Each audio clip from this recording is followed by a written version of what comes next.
श्री राधिका को परम परम सुख देने वाला है।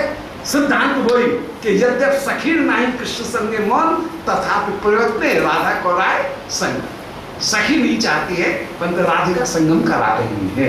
ऐसे सब सखियों के साथ में परिहास हो रहा है। बोलो वृंदावन बिहारी लाल की जय, गोविंद जय जय। के अंतर्गत श्री श्याम सुंदर सब गोपिका गणों के साथ में किशोरी जी की जितनी भी युद्धेश्वरी सखी हैं उन सबों के साथ में परिहास करने के लिए एक अद्भुत लीला कर रहे हैं। श्याम सुंदर ने श्री प्रिया जी उनके साथ में विलास प्राप्त किया और विलास प्राप्त करके प्रिया जी को अपने अनुकूल करके श्री प्रिया ये चाह रही हैं कि सब सखी गणों के साथ में भी श्याम सुंदर हंसी करें। इसलिए सखियों का ये जब कृष्ण संग में मन नहीं है परंतु राधिका उनके साथ में मिलन प्राप्त कराना चाह रही है। श्याम सुंदर ने श्री प्रिया उनको कस्तूरी के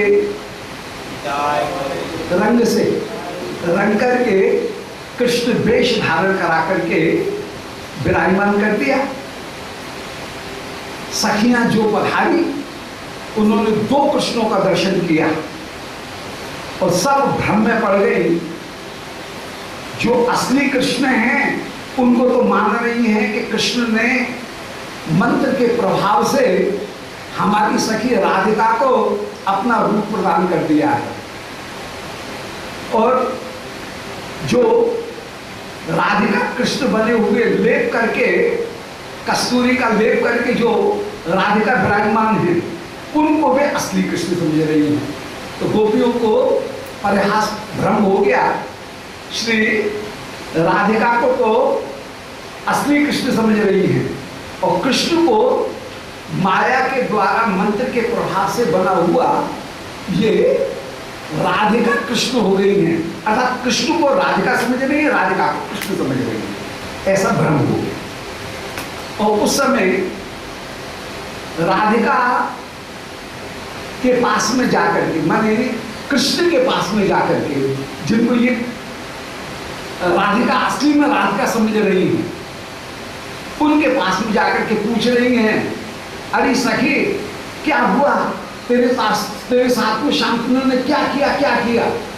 और उस समय जैसे सखी गण आपस में झुंझला करके एक दूसरे के ऊपर जैसे छीना झपटी करती हैं ऐसे श्री कृष्ण उस समय आप ललता विशाखा जितनी भी एक एक सखी आ रही हैं उन सबों से आप उस समय बहाना दे करके और ये कह रहे हैं, अरे ये पूछ रही है मुझसे क्या किया बताओ क्या किया, ऐसा किया ये किया। और ये कह करके श्री कृष्ण ललता विशाखा तुम जितनी भी सखीगण हैं उन सब सखीगणों के साथ में विलास करते हैं और सबके श्री अंग का स्पर्श करते हुए सबके साथ में विहार करते हुए विराजमान हो रहे हैं। और जो सखियों का अपूर्व परिहास वो परिहास श्रृंगार रस में परिणत होता है परंतु सखियों को उस श्रृंगार रस में परम सुख की प्राप्ति नहीं होती। इनको परम सुख की प्राप्ति कहीं सख्य में श्री प्रियालाल को मिलवाने में ही इनको सुख की प्राप्ति है, निज अंग संग में इनको सुख की प्राप्ति नहीं हो रही। ये निर्भर कर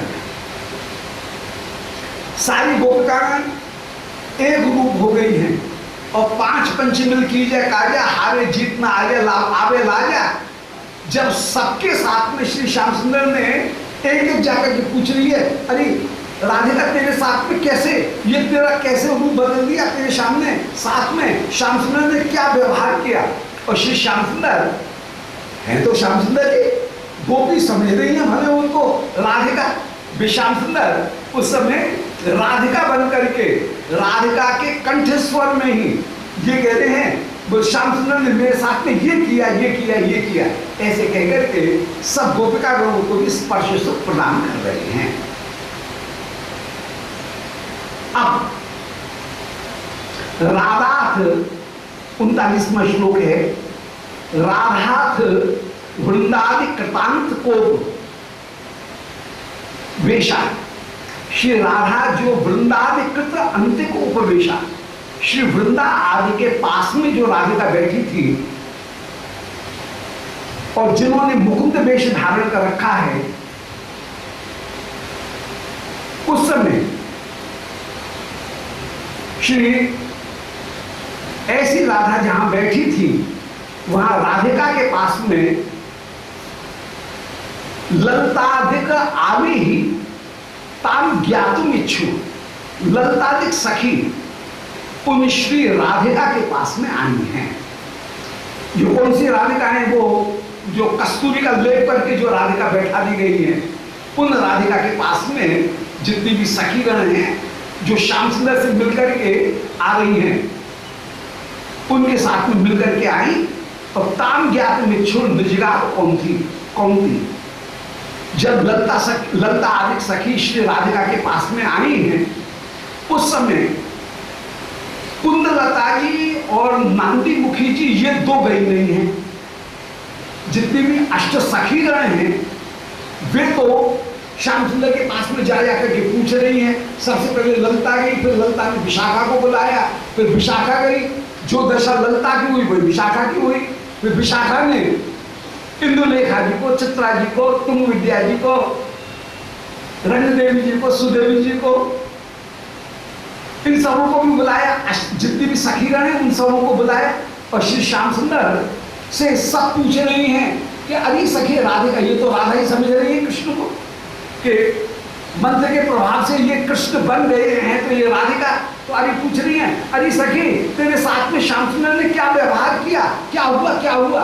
और सबके साथ में एक सा व्यवहार, मुझे तो तुम अकेली छोड़ गई और अब पूछ रही हो क्या कर रहा, बताओ क्या किया, ऐसा किया ऐसा किया ऐसा कह करके सब श्याम सुंदर सब गोपिकागणों को छूते हुए विराजमान हो रहे हैं।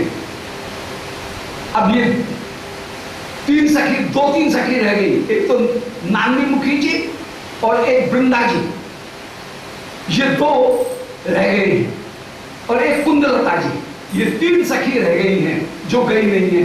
अब तीन सखियों को भी ये श्याम सुंदर का मिलन प्राप्त कराना चाहिए। अन्य जो सखी हैं वे मन में विचार कर रही हैं कि हमारे साथ में श्याम सुंदर का मिलन हुआ तो ये सखी क्यों रह जाए, इनको भी श्याम सुंदर का मिलन प्राप्त कराएं। तो श्री राधिका के पास में जब ललतादिक भीतर से लौट करके बाहर आई हैं, उस समय कुंदलता जी ताम ज्ञात मिच्छुर निजगात कौंती, ललता इत्यादि से पूछ रही हैं, बोले अरे कुंज मंदिर से तू भीतर से आ रही है, राधिका का कुछ पता लगा, राधिका की कैसी तबीयत है, क्या हुआ राधिका के साथ में? वो तुमको अकेले में ले गई थी बताने के लिए, तो सबके सामने कहने में मुझे संकोच होता है, अकेले में केवल ललता को बताऊंगी। ललता क्या बताया? श्याम सुंदर ने उनके साथ में क्या व्यवहार किया?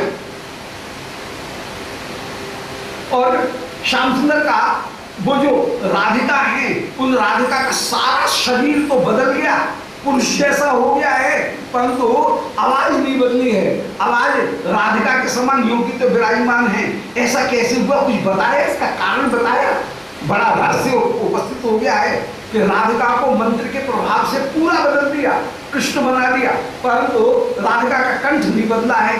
तो इसका क्या कारण उन्होंने बताया? राधिका की क्या दशा हुई, ऐसे वे पुरुष रूप में कैसे बदल गई, कृष्ण रूप में कैसे बदल गई? उस समय श्री कुंदलता जी उस समय पूछ रही है, आगच्छत आगच्छत भद्र माल्य, श्री राधिका जो है तो कुंदलता जी उस समय कह रही हैं, आगच्छत आगच्छत भद्रमाल्य, हे सखियो आओ आओ, केयन विलंबो अजन्य सती नाम, तुम तो सती हो, तुमको बड़ा विलंब हो गया, इतनी देर कैसे लग गई, भीतर नुकुंज मंदिर में क्या करने लग गई? ऐसे कुंदलता जी कहीं परिहास भी कर रही है कि बड़ी देर लग गई नुकुंज मंदिर में, तुम क्या करने लगी तुम सतियों को? अंगई अनुमोदय सूचकानी, और तुम्हारे श्रीअंग में अनंगोदय सूचकानी, कामदेव की सूचना देने वाले ये क्वा अद्य लक्ष्म्याणी, ये चिन्ह कैसे दिख रहे हैं? कामदेव को प्रकट करने वाले ये चिन्ह तुम्हारे पास में कैसे दिख रहे हैं? अलम अर्जितानी, इन चिन्हों को कहां से तुम कमाई करके लाए हो? कहां से तुमने ये चिन्ह अर्जित किए? तुम्हारे श्रीअंग में ये चिन्ह कहां से आ गए?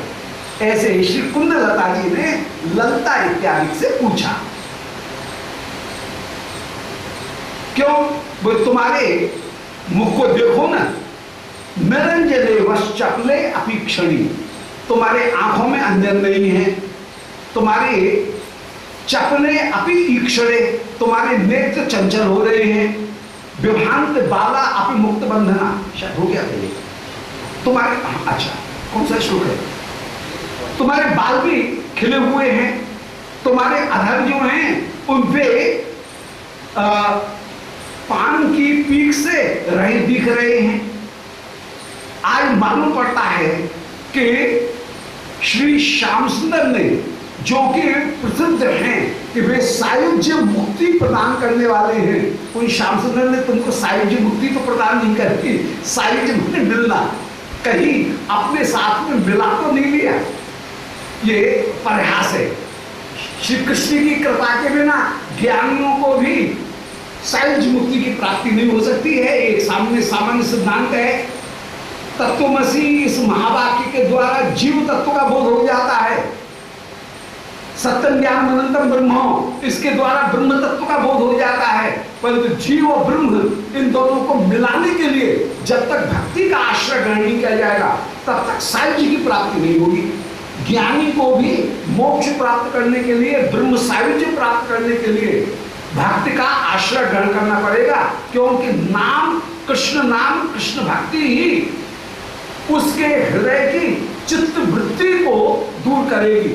चित्त रूपी जो उपाधि है उसका नाश यदि कोई करने वाली वस्तु है तो वो केवल ज्ञान नहीं है, वो जो उपाधि है उस उपाधि को भी दूर करने वाली वस्तु कहीं भगवान नाम के द्वारा ही उपाधि बनी रहेगी, उपाधि नाम के द्वारा ही ज्ञानी की दूर होगी, तब जाकर के वह ब्रह्म सायुज्य प्राप्त करेगा।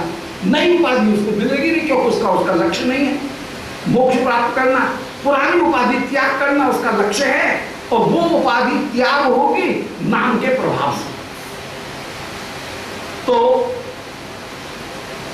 त्वम पदार्थ का बोध और तत्पदार्थ का बोध, ये दो तो हो जाएगा, परंतु तत्व त्वम की जो एकता है वो कराने वाली वस्तु भक्ति ही है।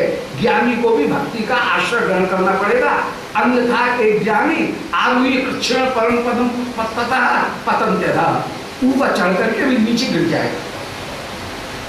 तो श्री कृष्ण सायुज्य प्रदान करने वाले होकर के मिले हैं, वो तो तुमने जरूर सायुज्य प्राप्त किया होगा, श्याम सुंदर के साथ में सायुज्य माने मिलन प्राप्त किया होगा उन माधव के साथ में।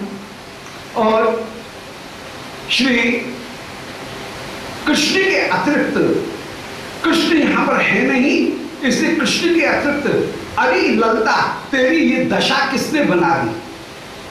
उस समय श्री नांदी मुखी जी बोली कि ना, अन्य वार्ता करने की जरूरत नहीं है, जो मूल बात है वो अपनी सखी से पूछो क्या तात्पर्य है, सखी कहां है, उसकी कृष्ण आकृति का क्या हुआ, वो कैसे है। उस समय श्री ललता जी उत्तर दे रही हैं। अब ललता जी उत्तर दे रही हैं कि अभी सखी, मैं जिस समय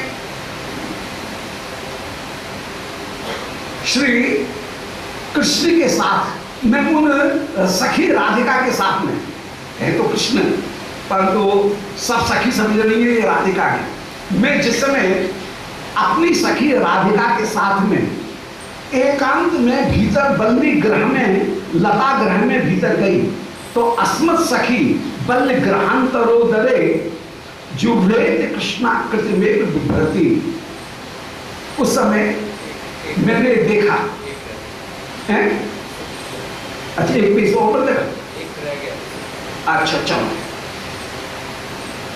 तो प्रोवाच नांदी ललते बतत द्रुतम, हे ललते नांदी, उस समय बोली कि हे ललते बदल द्रुतम, जल्दी से बताओ, वृत्तम सुशिक्षा, तुम्हारी सखी, अब हमारी सखी राधिका की दशा क्या है? अब तुम्हारे साथ में जो हुआ वो तो बाद में पूछेंगे, हमको चिंता लग रही है अपनी सखी राधिका की। राधिका अभी पुरुष से स्त्री बनी कि नहीं, कि अभी अभी भी पुरुष बनी हुई है? राधिका की क्या दशा है?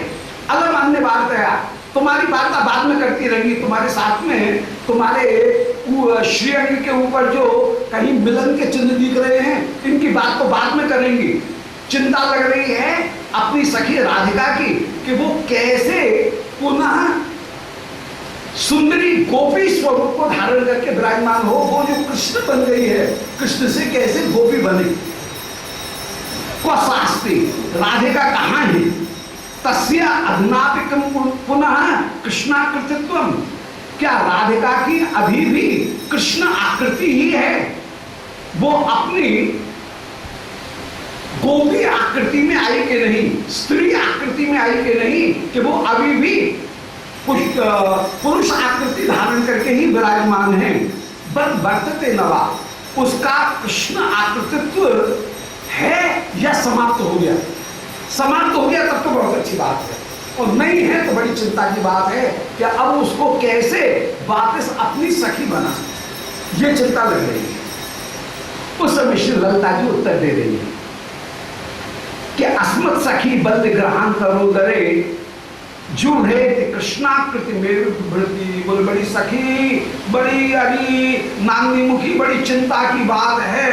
अभी तक राधिका रूप नहीं आया है, अभी भी वो पुरुष आकृति में, कृष्ण आकृति में ही अभी है। और बल ग्रहण करो दरे, लता मंडप के भीतर, लता ग्रह के भीतर जो रेती वह छिपी हुई बैठी है। अभी भी कृष्ण ही वो बनी हुई है और लता मंदिर के भीतर छिपे हुए ही बैठ रही है। कृष्णाकृति में विभ्रति, कृष्णाकृति ही धारण किए हुए है। चिरम ब्रह्मशैक उपाय में क्षतो, मैंने अपनी सखी राधिका से लता ग्रह में एकांत में बहुत विचार किया, और चिरम ब्रह्मशो, बहुत देर विचार करने के बाद में उपाय में ऐक्षतो, एक जो उपाय है उस एक उपाय को हम दोनों आपस में विचार विमर्श करके, नेगोशिएशन करके, विचार विमर्श करके एक उपाय हम निकालने में समर्थ हुए। एक उपाय हमको समझ में आया कि प्रहात नस्सा निवृत्तम मनीषी, मैंने नहीं बल्कि राधिका ने ही ये उपाय, हम जब विचार कर रही थी तब राधिका ने ही ये उपाय मुझे सुझाया था कि अरे सखी देख, मेरा ये कृष्ण रूप हो गया है, ये कृष्ण रूप तब छूटेगा जबकि एक उपाय तू कर। हमने कहा बता सखी क्या उपाय है? उस समय श्री राधिका ने कहा कि राधिका बनी हुई है, कौन बने हुए हुए चंचल शिरोमणि, वे तो यही उपाय बताएंगे, और तो कौन सा उपाय बताएंगे? वे तो अपने काम वाला जो उपाय है वो बताएंगे, उनका जिसमें लाभ हो रहा है। तो उस राधिका ने उस समय ये मुझे एक उपाय बताया कि नांदी मुखी कुंद लते क्रमेण सा मालिंग तश्चेत अनुराग संगते, कि अरे ललिता तू जा और जाकर के नांदी मुखी और कुंद लता इन दोनों को क्रम करके, एक साथ नहीं, एक बार नांदी मुखी को, फिर एक बार अकेले एक बार में, कभी नांदी मुखी को और कभी कुंद लता को, इनको क्रम करके मेरे पास में भेज। और जब नांदी मुखी और कुंद लता ये दोनों मेरा आलिंगन करेंगे तो उनके पुण्य प्रताप से, उनके आलिंगन करने से मेरा ये पुरुष रूप छूट जाएगा और मैं दोबारा सखी बन जाऊंगी, राधिका बन जाऊंगी। तो ये उपाय चतुर शिरोमणि, ये नांदी मुखी जी और श्री कुंदलता जी के साथ में भी मिलन प्राप्त करना चाह रहे हैं। कह रहे हैं विचार कर रहे हैं कि इस समय ललता आदि जो 8 सखी हैं वे संयोग से सौभाग्य से मुझे मान बैठी हैं कि मैं राधिका हूं और कृष्ण बन गई हूं। तो इनका ये भ्रम है, ये भ्रम बना रहे और इस भ्रम का अपन कैसे दोहन करें, इस भ्रम के द्वारा अपना काम कैसे निकालें। सो श्री कृष्ण गोपियों को जो भ्रम हुआ है उस भ्रम का उपयोग करने के लिए आप कह रहे हैं कि अरे सखी मैं राधिका जो पुरुष बन गई हूं उसके पुरुष रूपता छोड़ने का उपाय ये है कि नांदी मुखी और कुंदलता मेरा आलिंगन करेंगे तभी वैरूप्यम इदम त्रपास्पदम। हाय मेरा जो वैरूप्य है ये वैरूप्य दूर होगा। हाय मुझे तो बड़ी लज्जा आती है। त्रपास्पद तो है ही है। अरे नारी को तो नारी के कोमल रूप में ही रहना चाहिए और यदि नारी उसमें कहीं पुरुष के लक्षण उत्पन्न हो जाए तो कैसा बुरा लगेगा। अब कोई किसके दाढ़ी मूंछ आ जाए तो कोई अच्छी लगेगी क्या नारी? पुरुष के लक्षण आ जाए तो कोई अच्छी लगेगी क्या? तो मेरे में जो आज किशोरी रूप का त्याग होकर के जो किशोर रूप के लक्षण प्रकट हो रहे हैं, हाय कैसे कैसे कैसे बुरा लग रहा है ये मुझे। कैसे कोमल मेरे हाथ पांव थे और अब कैसे पुरुषों जैसे कठोर कठोर हाथ पांव हो गए हैं। तो त्रपास्पदम ये मेरा जो पुरुष रूप है ये बड़ा लज्जा मेरे हृदय में उत्पन्न कर रहा है। लिए तो अरे सखी किसी तरह से ये छूटे, मैं दोबारा वही कोमलांगी बन करके विराजमान हूं, ये कठोर अंगी मेरा स्वरूप त्याग हो। अरे सखी न तो औषध संचय रपी, ये मेरी पुरुष आकारता तब तक दूर नहीं होगी जब तक दोनों सखी आलिंगन नहीं करें। औषधि संचय रपी, कितनी भी औषधि का प्रयोग कर उसके द्वारा ये परिवर्तन नहीं हो सकता है। औषधि मेरे ऊपर कारण नहीं होगी, नहीं होगी। उस समय बोले ये इन दो की क्या विशेषता है, नांदी मुखी और कुंदलता ये दोनों आलिंगन करें। बोले अरे तू नहीं जानती है नांदी मुखी कुंदलता में जो गुण विद्यमान है वो और किसी में नहीं हो सकते हैं। क्यों?